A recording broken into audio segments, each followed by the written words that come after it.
And welcome back to the 2019 Great Give Radiothon on WNHH FM. Alan Appel spelled me for a while, some of those. I really appreciate that, Alan.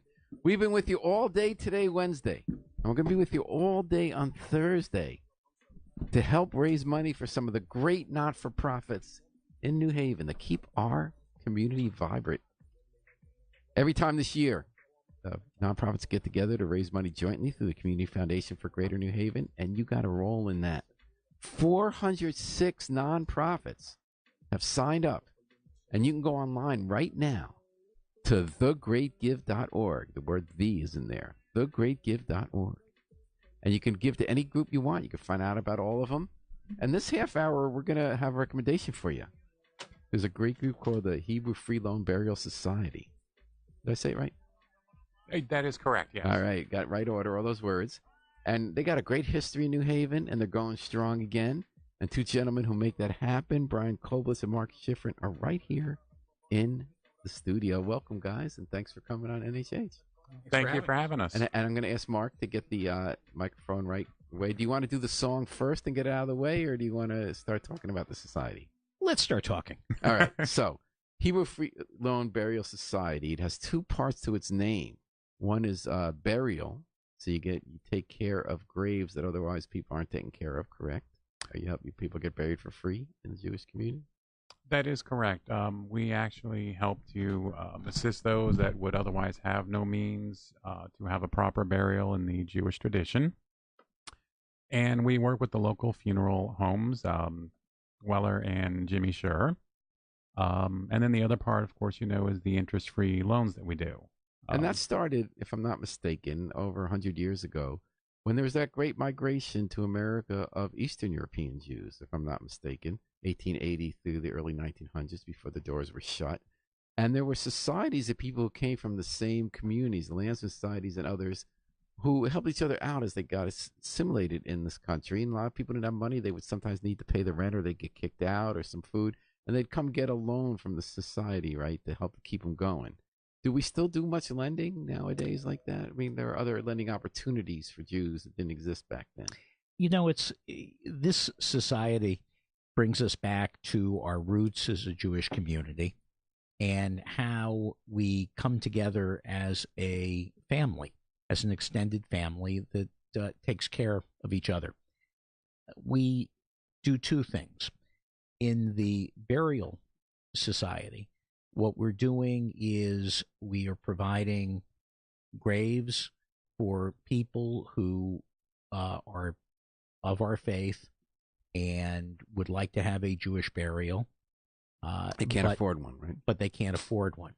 And working with Shure and Weller, the local Jewish funeral homes, we provide the burial plots and stones, so that there is a dignified and appropriate burial. How many of those do you do a year? This past year, we did 5 burials, I believe. And do you help provide the minyan too? Because you want to have at least 10 people there, so you can say Kaddish. Well, what you do is you work with the rabbis and the funeral homes to see that there is a minyan. At the Yale Day of Service on May 19th, we'll be bringing together volunteers in the community to clean and help maintain the cemeteries. Okay, let's take a break. I did want to mention something on that really quickly. Yeah. The Yale Day of Service is open to all faiths. We had many from other faiths that came last year. Look forward to it again this year. Let's take it to what that event is. So you take care of some specific graveyards, correct, in East Haven? Correct. We have originally it was the New Haven Lodge that's now under our care, and then we have the Hebrew Free Cemetery, which is ours. We take care of both of those and maintain them. That's what everybody's coming out to clean up, do the mapping again. So you have a free every day. You have every day of a day of service, so people can come help you out, clean it up. Correct. And you call it, why is it called Yale? Is it Yale students or? It's sponsored by Yale. Yale, one of the Yale alumni actually has to host this. It's part of the community-wide effort that goes on in New Haven. Very nice. And so the date is May 19th. And that's a Sunday. Sunday, it starts at 11 and is over at 3 in the afternoon, give or take. And how do people find out how to get involved in that, Brian? If you go, actually, I believe it's on our website now, if I'm not Yes. mistaken. But yes, it is on our website, and if you go to Yale's website, you'll find it on there also, Excellent. So and our Facebook page. All right. Tell me about the 5 people you buried this year.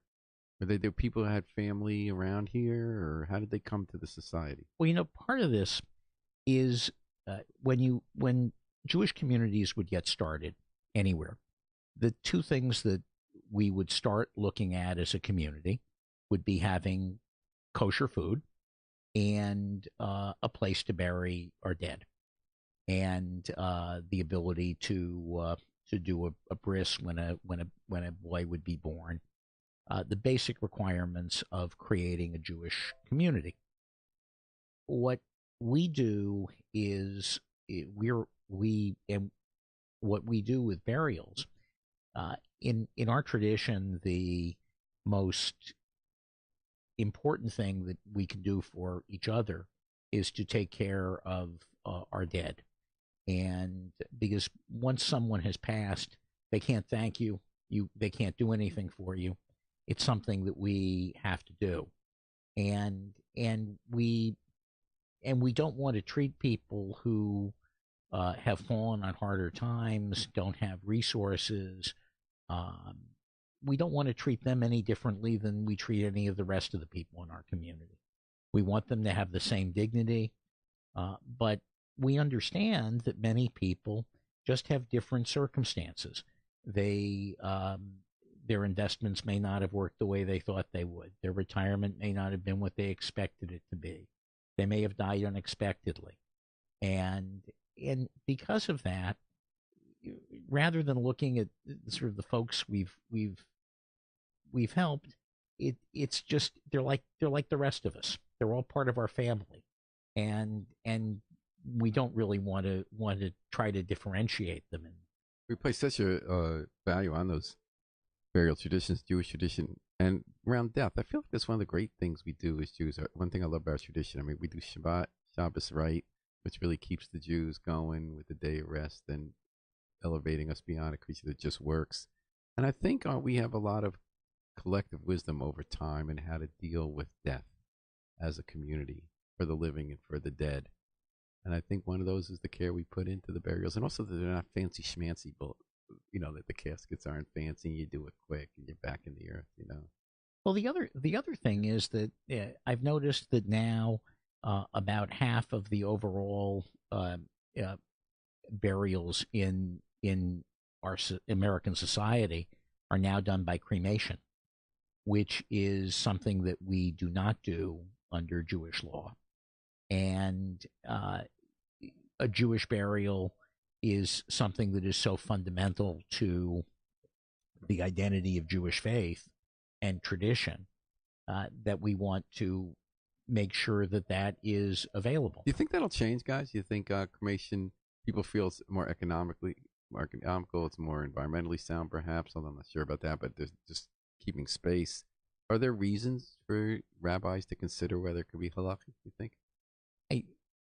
I'm not really in a rabbinic kind of role, but I don't see that as being. Well, there's something to be said for having the body naturally decompose without cremation and go back to the earth the way it's always been done. It's something about preserving traditions that have existed for thousands of years. Well, if you look at a funeral in Israel, the bodies are actually buried in muslin without a casket. And in the United States, they're buried in a pine box and simple wooden casket. And this is a very fundamental element of Jewish ritual, and we want to see that this is available to those who would wish it and might not otherwise have it. And the funeral directors, I should say, do not turn people away. They are very, very helpful in terms of their services, and we make sure that the plot is available. You're talking about Mechaber Kaddish, how before the body's buried, it gets washed. There's always someone sitting with the body for the day or half day or day and a half and singing psalms and things like that and washing it. Do we Does the society get involved in that, or is there's a separate Hepburn Society and everything? That's a different. Yeah. That's a different. That's a different matter. I suspect at some point this may have been the same thing 100 years ago. It was 100 years ago. We did. But now that is handled separately. But it really is a continuation of the principle of making the burials available, and the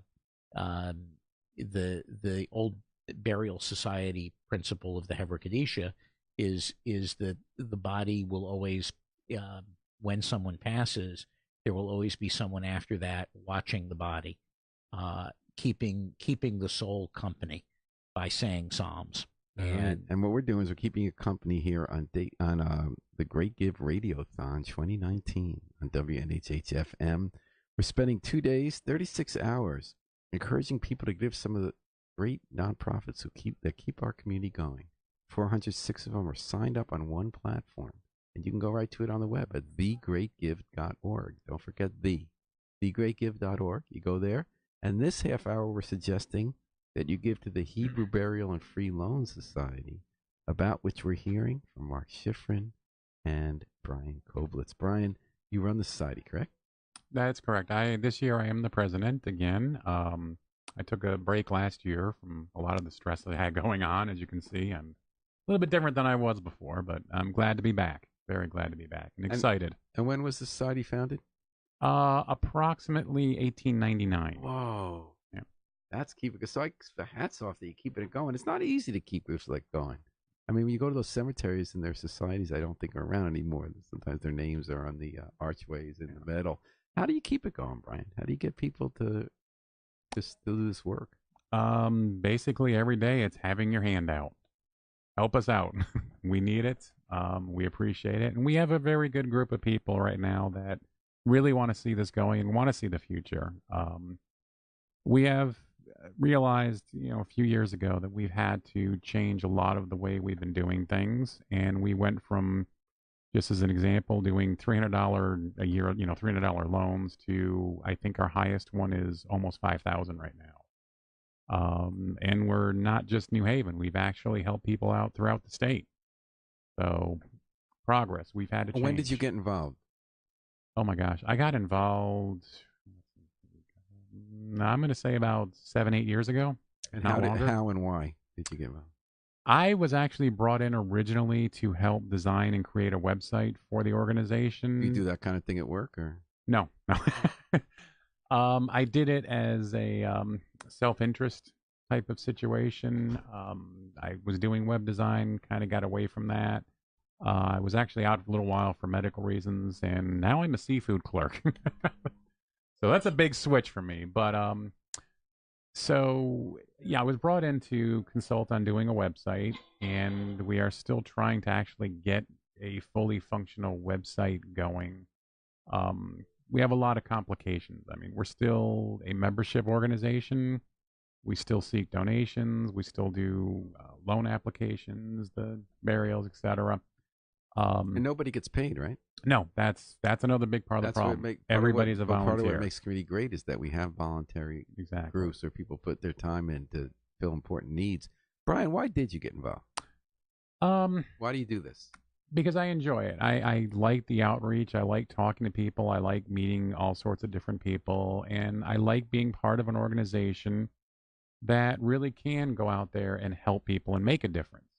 And it sounds like I said, $300 loan. Well, what difference are you making? But you know what?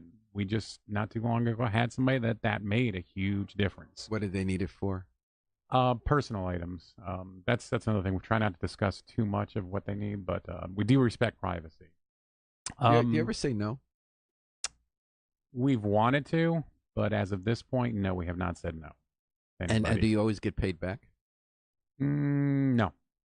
There have been times that we've had to write it off, but surprisingly, we've had people that we thought were going to be like, "Hey, we're not paying it back," and they've come through even more. Somebody else. That's excellent. Yeah. So now Mark Shiffrin was going to come through and sing a song for us because we asked people to come on during the Great Give Radiothon, which you're listening to at WNHH 103.5 FM, live streamed at newhaven.org, to sing a song or recite a poem that fits with the theme. What you got, Mark? Well, I think you'd probably rather I recite this. It's your pick, but I don't assume What I was thinking was Brother, Can You Spare a Dime? Okay. Because it's from a different generation and brings us the thought of what we really are doing. And that's the song from the Depression. They used to tell me I was building a dream, and so I followed the mob.